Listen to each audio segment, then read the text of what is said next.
नमस्कार। चलिए आज सैर करते हैं दक्षिण पूर्व एशिया पे एक ऐसे देश की जो किसी छिपे हुए खजाने जैसा है, लाओस। हम जानेंगे इस देश के बारे में 10 ऐसी बातें जो शायद आपको हैरान कर दें। तो इस सफर में हम 4 हिस्सों में बात करेंगे। पहले लाओस का एक छोटा सा परिचय, फिर देखेंगे वहां की संस्कृति और पहचान को। इसके बाद वहां के लोगों का जीवन और अर्थव्यवस्था कैसी है ये समझेंगे, और आखिर में समाज में महिलाओं की क्या भूमिका है इस पर भी नजर डालेंगे। तो चलिए शुरू करते हैं सबसे पहली चीज से। जानते हैं लाओस की बुनियाद के बारे में, मतलब ये देश कैसा है, इसका भूगोल क्या कहता है। तो सबसे पहली और सबसे जरूरी बात, लाओस एक लैंडलॉक्ड देश है। इसका मतलब ये कि ये चारों तरफ से जमीन से घिरा हुआ है। इसकी अपनी कोई समुद्री सीमा नहीं है, और इसके चारों तरफ हैं म्यांमार, थाईलैंड, वियतनाम, कंबोडिया और चीन जैसे देश। अब बात करते हैं राजधानी की।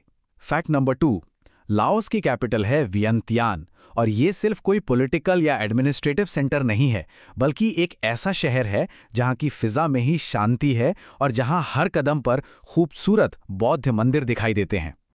तो ये तो हुई भूगोल की बात। अब थोड़ा और गहराई में उतरते हैं और लाओस की आत्मा यानी उसकी संस्कृति और पहचान को करीब से समझने की कोशिश करते हैं। तीसरा फैक्ट जुड़ा है भाषा से। देखिए, यहाँ की ऑफिशियल लैंग्वेज तो लाओ है, पर लाओस की असली खूबसूरती तो इसकी भाषाई विविधता में झलकती है। यहाँ कई सारी अलग अलग जनजातीय भाषाएं भी बोली जाती हैं, जो मिलकर इसकी संस्कृति में और भी रंग भर देती हैं। चौथा फैक्ट बहुत दिलचस्प है। लाओस को 1000 हाथियों की भूमि भी कहा जाता है। सोचिए, ऐसा इसलिए क्योंकि सदियों से हाथी यहाँ की संस्कृति और इतिहास का एक बहुत जरूरी हिस्सा रहे हैं। उन्हें ताकत और खुशहाली का प्रतीक माना जाता है। अब बात धर्म की।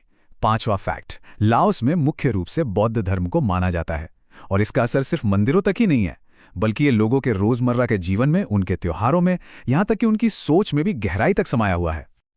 चलिए अब आगे बढ़ते हैं और बात करते हैं उस चीज की जो किसी भी देश की रीढ़ की हड्डी होती है, वहां की अर्थव्यवस्था और लोगों का जीवन। देखते हैं कि लाओस के लोग अपनी जिंदगी कैसे गुजारते हैं। फैक्ट नंबर 6, लाओस की जो इकोनॉमी है उसकी बुनियाद खेती-बाड़ी पर टिकी है। यहाँ की सबसे मुख्य फसल है चावल, और देश की ज्यादातर आबादी, खासकर ग्रामीण इलाकों में, खेती से ही अपनी रोजी रोटी चलाती है। 7वां फैक्ट है एक नदी के बारे में, मेकांग नदी।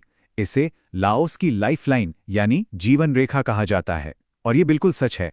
ये नदी सिर्फ खेतों की सिंचाई ही नहीं करती, बल्कि मछली पालन और आने जाने यानी ट्रांसपोर्टेशन का भी एक बहुत बड़ा जरिया है। अब आते हैं 8वें फैक्ट पर, जो टूरिज्म से जुड़ा है।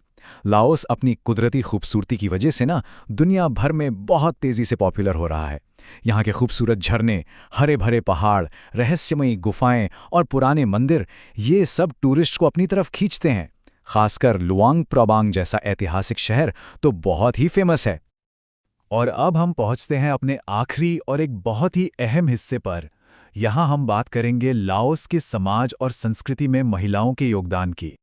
9वां फैक्ट, ये जानना बहुत जरूरी है। लाओस में महिलाएं समाज की असली रीढ़ हैं, खासकर खेती और घर की इकोनॉमी में। वो सिर्फ खेतों में ही नहीं मेहनत करती, बल्कि पूरे परिवार की जिम्मेदारी भी उन्हीं के कंधों पर होती है। और एक अच्छी बात यह है कि अब वहां महिला शिक्षा को भी काफी बढ़ावा दिया जा रहा है। और हमारा 10वां और आखिरी फैक्ट जुड़ा है वहां की महिलाओं के हुनर से। वहां की महिलाएं पारंपरिक कपड़े और हैंडीक्राफ्ट्स बनाने में कमाल की माहिर होती हैं।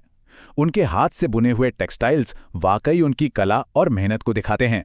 और आज वो सिर्फ यहीं तक सीमित नहीं हैं, बल्कि एजुकेशन, बिजनेस और सोशल डेवलपमेंट जैसी फील्ड्स में भी आगे बढ़ रही हैं। तो ये थे लाओस से जुड़े 10 दिलचस्प फैक्ट्स, जो इस देश की एक बहुत ही खूबसूरत तस्वीर पेश करते हैं और ये सोचने पे मजबूर भी करते हैं, है ना, कि दक्षिण पूर्व एशिया में ऐसी और कितनी अनकही कहानियां छिपी होंगी जो बस खोजे जाने का इंतजार कर रही हैं।